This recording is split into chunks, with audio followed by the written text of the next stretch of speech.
All right, YouTube, this is 2 Cents back with my 2 cents on Echoes of Mana, and we just got finished with the live stream, and here is a nice little recap here for you.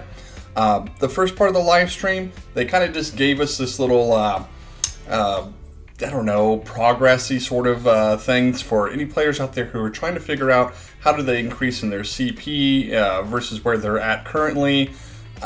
You know, this is kind of the thing that if you've been playing, obviously, you know, you work your way through story, you level up your mana boards, you get gear, you level up said gear, then you improve said gear, you know, to then take on harder content. So, easy enough, but if it's something that was useful for you, here, you can look at this and take that, that snapshot for yourself going on. So, now, next, what they talked about, we are getting a new event. It's called the Ice and Fire Scenario.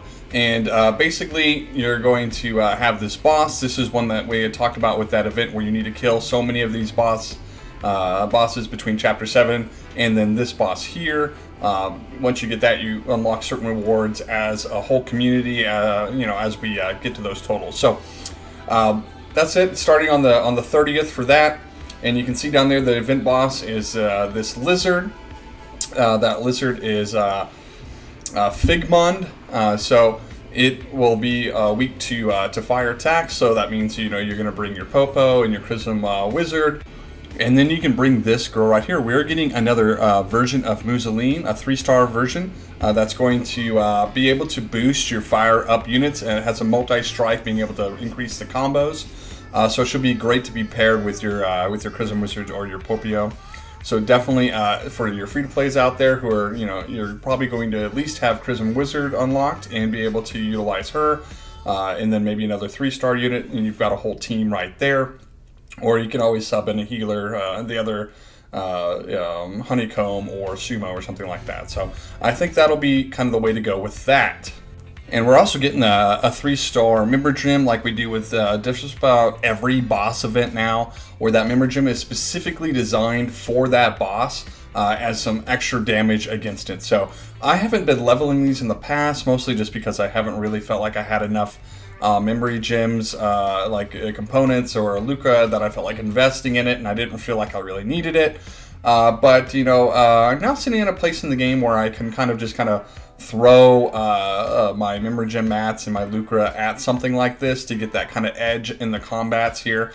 And I don't have a whole lot of mage memory gems ready to go, so I might go ahead and pick this up and just max it out to be able to kind of help during this event.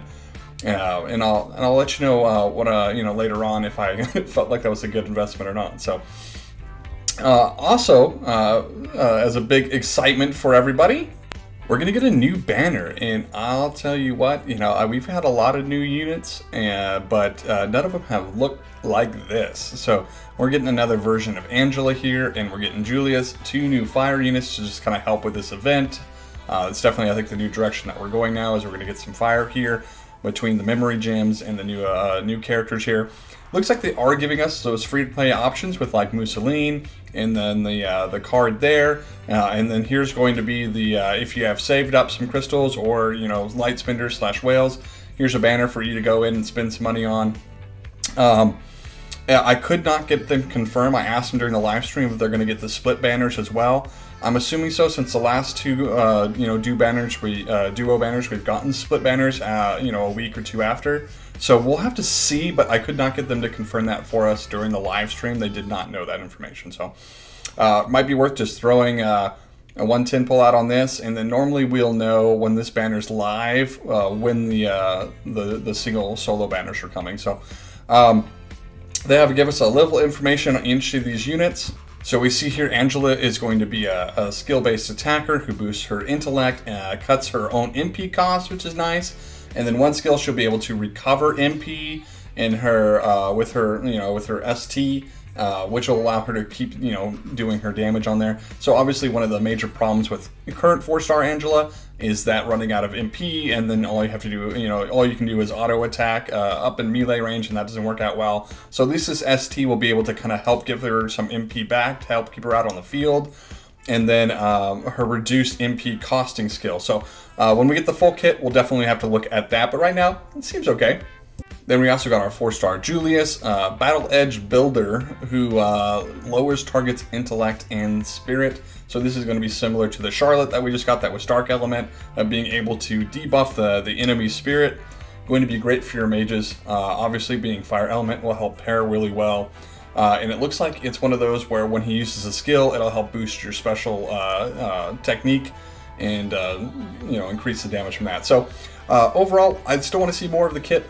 They did utilize these characters in some on-screen battles showcasing the boss fight. I'm going to bring that to you in a second video, as this one is going to get too long. But you can see a little bit of their kind of skills from that. Roughly the same thing that you're going to see if you're using a trial battle before pulling. So that's kind of it for the new characters here. Now for the mana gem, this is the Book of Curing. This actually looks pretty interesting. It packs both a stat and a recovery effect.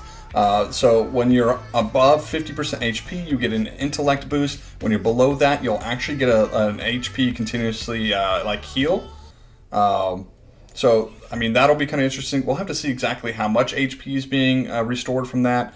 So I kind of look forward to that. Maybe this might be an interesting card to have, especially during some of these bigger boss fights when there's so much damage going out or AoE going out anyway, to help sustain your mages a little bit. So we'll have to check in on that, but looking good so far as the banner. But we'll get a better look when we have more of the numbers on it. All right, and then this part of the live stream, they basically kind of gave a reiteration of what we kind of already seen on Twitter, that we have this 3,100 crystals from our login bonus, that we're getting the Marcy robot sticker, and that we have the event and the rewards for, you know, killing the boss 1.5 million times. So we've kind of already seen that. So here you go for the screenshots on that. We are also getting another free 4-star memory gem. That is the 31st anniversary kind of exclusive one, that kind of similar to the one that we had when the game started. This one restores MP of all allies on the field with a 20% chance, or by, you know, like with a 20% chance when an enemy is defeated. So basically, defeat an enemy, you have a 20% chance of regenerating some MP. Exactly how much, we don't know yet. So this seems like maybe if you're using a whole team of mages, that might be pretty good, especially ones that are like Chrism Wizard and Angela or whatnot. So we'll just have to wait and see exactly how good it's going to be, but it might be kind of fixing some of those and balancing some of the issues that those units kind of have in our kind of current pool of units. So we'll see how that goes.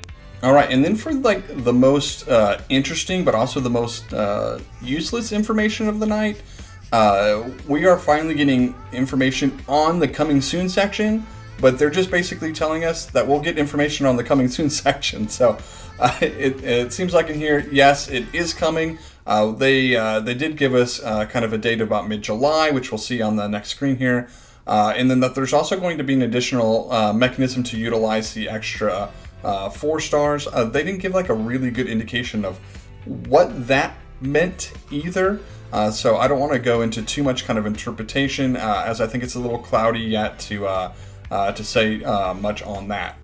All right, and this is like the last real slide that they gave us with some information on it, and it's basically another roadmap. I really like when they give these out. Just kind of lets us know, at least have an idea of what's coming and when. So you can see up there for the campaigns, we have that login bonus. It's supposed to run all month, so you can skip quite a few days of logging in if you want to, and still kind of obtain all of the 3,100 that they're giving us for that login bonus. We have that Great Hunt event, which, you know, is about that 1.5 million boss kills to get, you know, some prizes from that, some extras. That question marks up there, that's what they told us is that coming soon event that they're going to let us know about mid-July when they implement that and exactly what that's going to be. As far as events, we're going to have this Ice and Fire event basically running the entire month. Why we needed to run past the Great Hunt campaign, I don't know, but apparently you have all month if you want to do it. I'm sure there'll be some mission boards tied to it as well. There's going to be another Coffer Chaos. It looks like Coffer Chaos is one of those going to be repeating monthly events, mostly just to give us experience books and nitwits to be able to ascend our characters. So I know a lot of folks out there have talked about, oh, I just don't want the same event over and over. At least this is like ones that kind of have a purpose for, you know, progression of our current units. So there's a blue one that says different type of event. and it looks like that's coming out in tandem with this coming soon. So maybe those two are going to be tied together somehow, or at least that we can see that there's going to be on two different types of things coming out in that update. So that's exciting to see. There was no additional information about that. There's another Bravers Arise. Looks like that's going to be a monthly thing about the last 10 days of every month. They're going to have some sort of version of that. My guess with the hype up with the fire units that it's going to be a fire unit dominant one, and possibly even like a mage dominant one, with most of the fire units that they're kind of pushing on us being some sort of magic unit. So we're going to get some more floors for the tower here in the beginning part of the month. Another dupe for your Crimson Wizard can come from that. So another fire unit, another mage unit there that for folks to kind of power up. There'll be additional gear dungeons that are going to come about halfway through the month. There's a lot of expectation or kind of anticipation that this is probably going to be for fire units to get their gear. And I don't know, that they'll probably pair it similar to the last two groupings. So this might be like a fire and water or something like that. We'll have to wait and see. And then it looks like at the end of every month, we're going to get an update to the story. So you see that there, the main story, Chapter 8, is going to be at the end of July there. So that's basically was the recap for the live stream. As we get more and more into these events, I will do some more pointed videos and kind of give more of my opinion on the boss fights or the units and things like that, just like I normally do. So stay tuned for that. Please subscribe. And that's been my 2 cents.